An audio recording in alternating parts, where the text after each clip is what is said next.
అందరికీ నమస్తే. సో పొద్దున్న నుంచి తిరుపతి ప్రసాదం గురించి నేను మాట్లాడిన వీడియో, నేను మాట్లాడిన మాటలు చాలా మందికి తప్పుగా అనిపిస్తున్నాయి.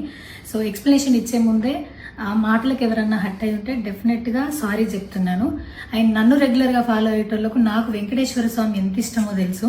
యూట్యూబ్లో, ఇన్స్టాగ్రామ్లో 3 నెలలు 4 నెలల సంధి శనివారాల వ్రతాల గురించి, వాటి డీటెయిల్స్ గురించి నేను చెప్తూనే ఉన్నా. అవేవి దేని గురించి ఎవరు మాట్లాడుకోలేరు. అన్ఫార్చునేట్లీ దీని గురించి మాట్లాడినరు. ఏదైనా సరే తప్పు జరిగింది నా సైడ్ నుంచి. నా మాటలు తప్పుగా ఉన్నాయి తప్పితే నా ఇంటెన్షన్ అది కాదు.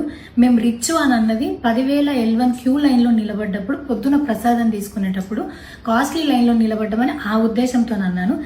ఏం జరిగినా సరే ఇప్పుడు నేను ఏది ఇచ్చినా మీకు ఎక్స్ప్లెనేషన్ లాగానే అనిపిస్తుంది తప్పితే నేను తప్పు ఒప్పుకున్నట్టు మీకు అనిపించదు. అందుకోసం నేను దాని గురించి ఎక్స్ప్లెనేషన్ కూడా ఇస్తలేను. తప్పైతే నా సైడ్ నుంచి జరిగింది అండ్ నా తమ్ముడు సోను తరపున నుంచి కూడా జరిగింది. తను అవైలబుల్లో లేడు. తన తరపున, నా తరపున అందరికీ సారీ చెప్తున్నా.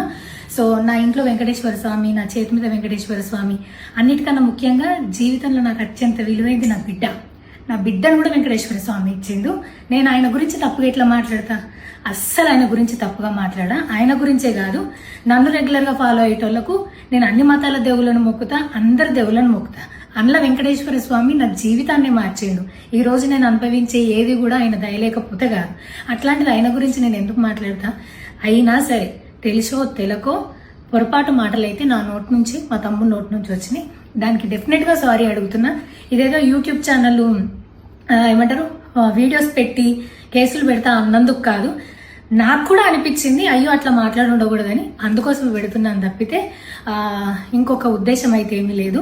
నేను మళ్ళొకసారి టీటీడీ మెంబర్స్కి అండ్ నా మాటల వల్ల హట్ అయిన ప్రతి ఒక్కరికి నేను నా తరపు నుంచి సారీ చెప్తున్నా. అండ్ ఇంకోసారి మళ్ళీ ఎప్పుడు రిపీట్ చేయను. సో నా సారీని యాక్సెప్ట్ చేయండి. నన్ను రెగ్యులర్గా ఫాలో అయ్యేటోళ్లకు నాకు వెంకటేశ్వర స్వామి అంటే ఎంత ఇష్టమో తెలుసు కాబట్టి వాళ్ళందరూ నన్ను నమ్ముతున్నారని కోరుకుంటున్నా. మళ్ళొకసారి ఎక్స్ప్లెనేషన్ కాదు, సారీ చెప్పినంత మాత్రాన తప్పు ఒప్పైపోతుందని కూడా కాదు. బట్ నేను చేయగలిగింది ఇది ఒక్కటే కాబట్టి మళ్ళొకసారి అందరికీ సారీ. అండ్ డెఫినెట్గా ఐ ప్రామిస్ ఇంకోసారి ఇది రిపీట్ అవ్వదు. Thank you.